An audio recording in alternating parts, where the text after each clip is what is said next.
Hello everyone, in this video I will show you how to post video in LinkedIn. So it's really easy. So you can just go and click on here or let's go to the media section here.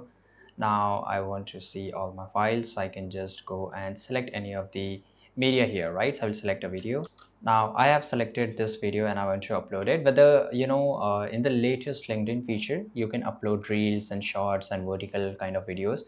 So automatically LinkedIn will pick up what kind of video format you're uploading. If you want to turn on the caption, you can always turn it on, right? LinkedIn also give you an option to add a thumbnail, just like how we upload over YouTube, right? And once everything is done, just go and click on next. You can write here hello, the title of the video, whatever, right? Hashtags and everything, and then you can post it. If you don't want to add anything here, that's fine, you can also post it here. Once here, the video will take a few depending upon how long the video is, and once everything is done, it will upload it and show up in your profile.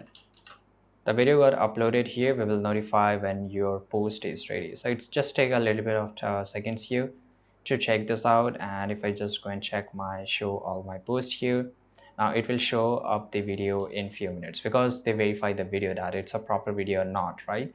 So this is it, and we get a notification that video successfully uploaded. I can just go and click on it. I can view this up, right? So this is how you can do this, and thanks for watching this video. Subscribe.